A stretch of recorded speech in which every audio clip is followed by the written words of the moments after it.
good to try to bring them to Sacramento because they're that well respected in the industry.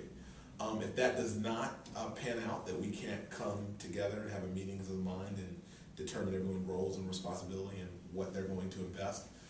For me, if they're not willing to make Sacramento a signature project like they have in Roseville or Fairfield and some other places around the country, I don't want to be treated as secondhand. I don't want us to be an afterthought. If they're not willing to invest like they are at some of their better assets, as they might say, then I think we should look at alternatives. And again, I don't know what that would be yet. I don't know if we'll end up on that path yet, but certainly it's something that we'll have to consider if we can't come to an agreement. What's your timeline? What's a reasonable thing to really have something in place? Is it a year, 2 years, 6 months? I don't like thinking about 2 year stuff. My brain doesn't like take too long. My term would be dang near over in 2 years. So I'm trying to get some things done when I'm here. So I think a reasonable time frame for me is between now and the end of the year to determine whether Westfield is in or Westfield is out.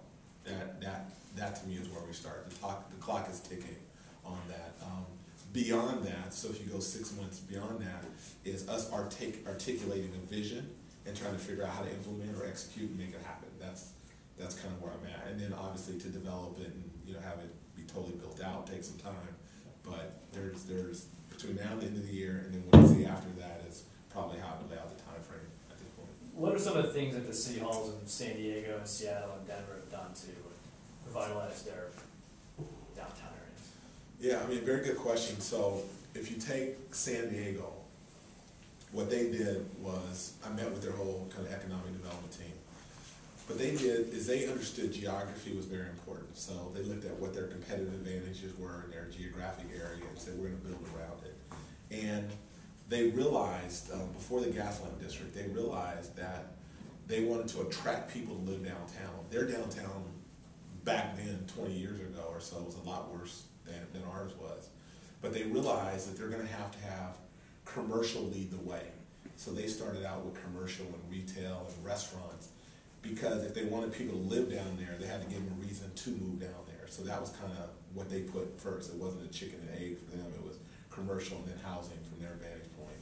So that was very important.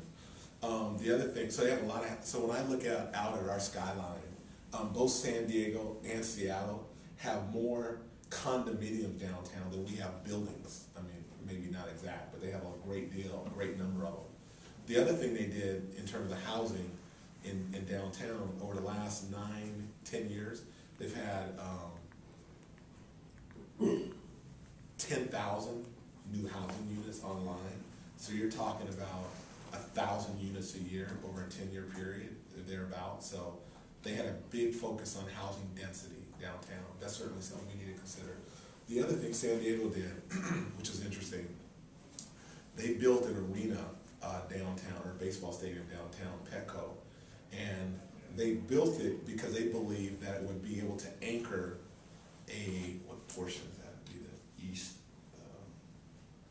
the southeast part of kind of their downtown area, and they incorporated housing in their baseball stadium as well as the visuals, so you can walk outside the building and actually see in. So it's an experience. It's very inviting. They made it a part of kind of the downtown area as opposed to just a barrier that kind of cuts off downtown. One other thing on the stadium that I thought was interesting, they forced development in 6 blocks beyond the stadium. So the developer couldn't just build a stadium. They also had to be responsible for the next 6 blocks going in each direction and build a parking lot.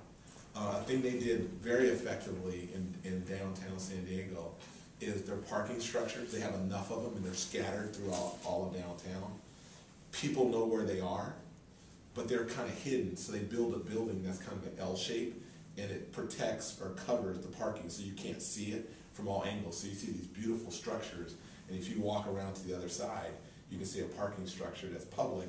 And if it's a housing unit or condo that is built in an L-shaped form, they also have their own underground parking. So they did a good job with parking, I guess is my point.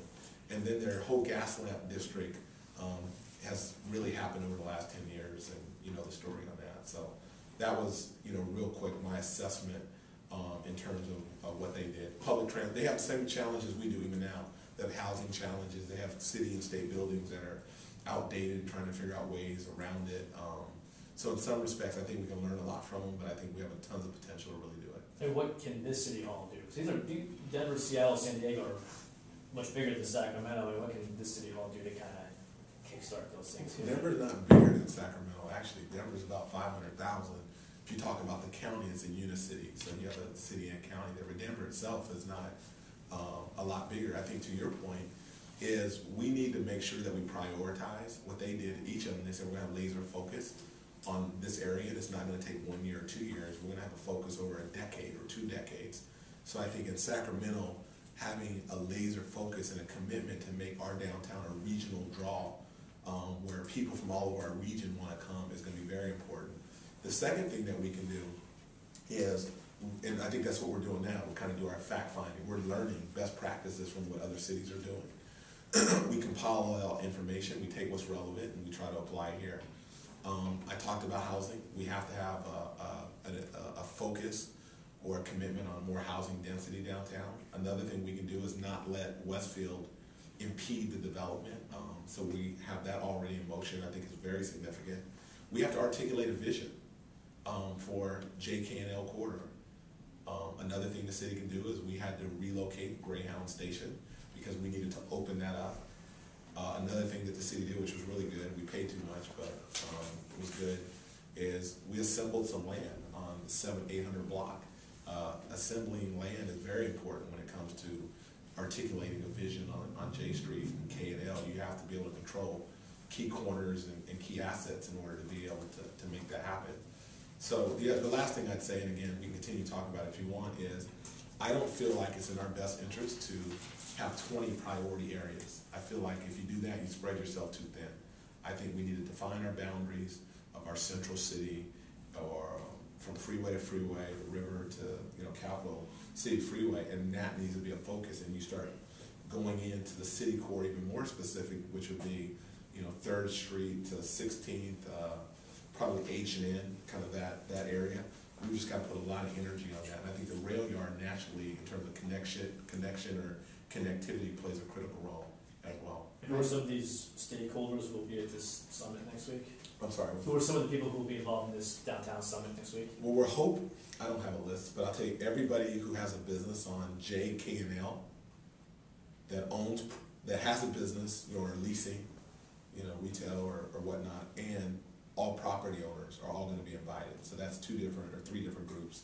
Then we're inviting all the interested parties, like you have the Downtown Partnership, you have Old Sacramento. So anybody who has a direct, or in Midtown, we're going to invite people from Midtown. So anybody who has a direct and indirect interest are all going to be there. So it's going to be my first chance of really hearing from the people who have hung.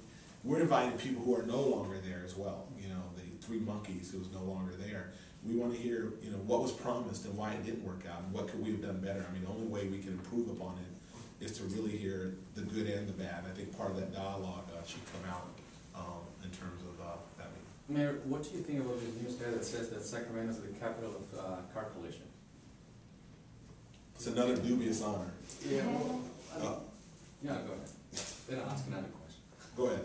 No, why do you think that is, Well, I think, so number one, I mean, we have more crashes or accidents than, other cities around the country, or the state. That's not good.